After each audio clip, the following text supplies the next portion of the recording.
Com certeza tem uma contraindicação. Tem. Não tem?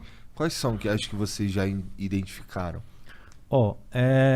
Existem contraindicações principalmente em grupos de risco, né? Então, e principalmente ligado a alguns canabinoides, sobretudo o THC, né? Então, o THC, por ser um componente psicoativo da planta, né, que provoca esses efeitos mentais, a gente tem que ter um pouco de parcimônia, tanto em dose, né, quanto em alguns grupos de risco, né? Principalmente o quê? Os psicóticos. Então, o paciente que tem uma tendência a usou cannabis e ficou agitado, ou então tem doenças como esquizofrenia, ou paranoia delirante, enfim.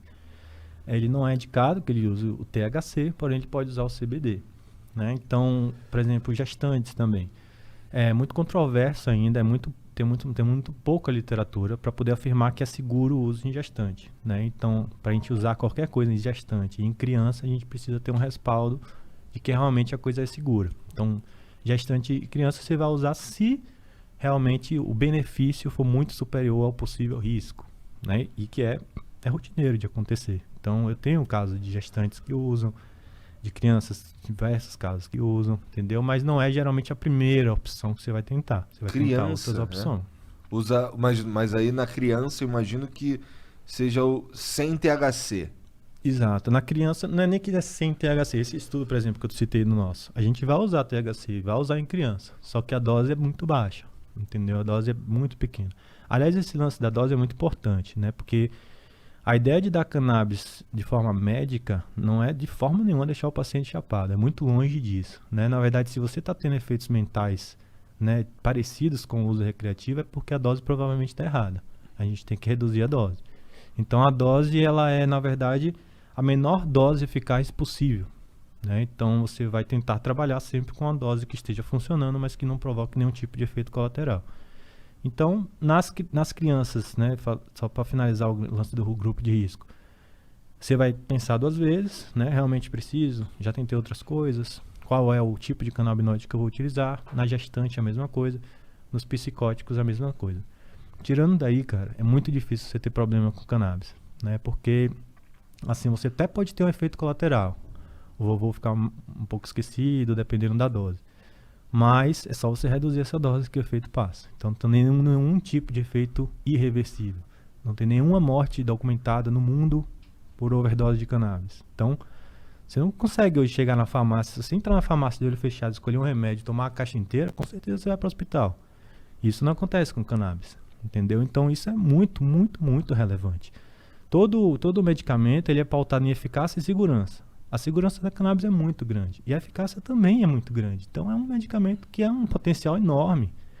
Não é para uma doença, a gente está falando de quase que uma farmácia viva, né? Por causa justamente dessas diversas substâncias que estão lá dentro.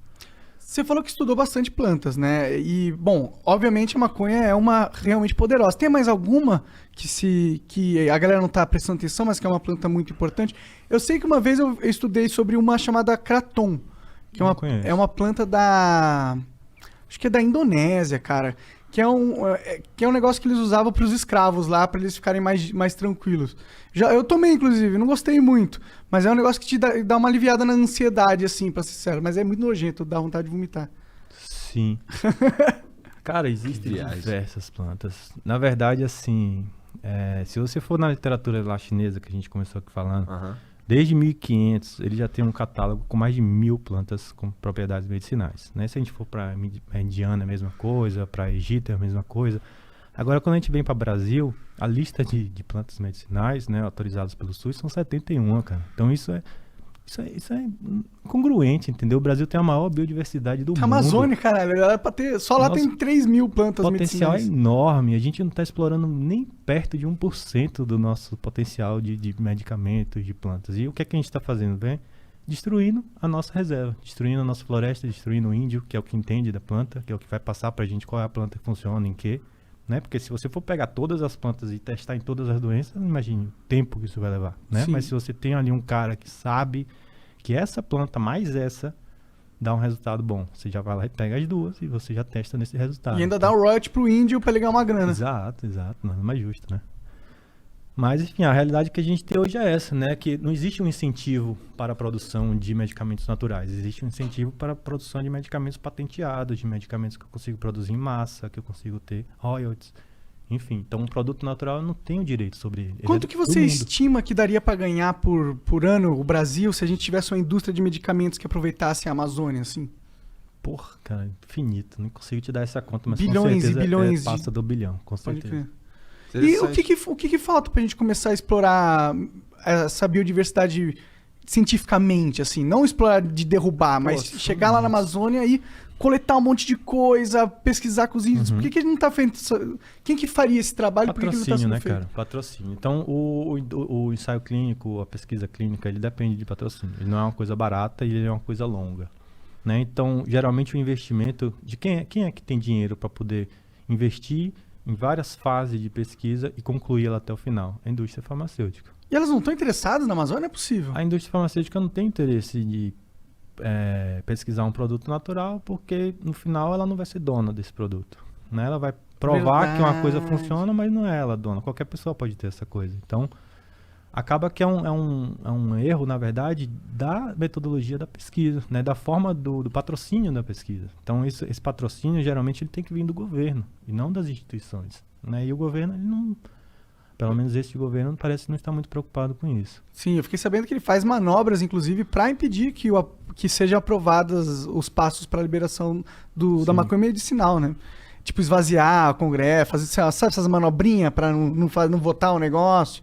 Estão fazendo, fiquei sabendo. Hein? Conseguiu passar, né? Passou Conseguiu, agora mas um voto o governo só, tentou errar, tentou foder. mas ainda não passou no Senado. Então, é uma lei, o PL 499, que está tentando regulamentar Que toda essa vai questão do melhorar o plantio. quê? Ela vai tentar regulamentar o plantio, o cultivo aqui no Brasil. Porque o Brasil ele tem potencial para ser a melhor maconha, a melhor cannabis do mundo. Entendeu? Ser exportador e não consumidor de produto final caríssimo. Então hoje o óleo que a gente compra, que sei lá, custa 50, 100 dólares, a gente poderia produzir aqui, poderia fomentar a nossa economia, né? Poderia desenvolver aqui centros de tecnologia, de produção, de farmácia viva e exportar para o mundo. Não importar um produto final, entendeu? Entendi.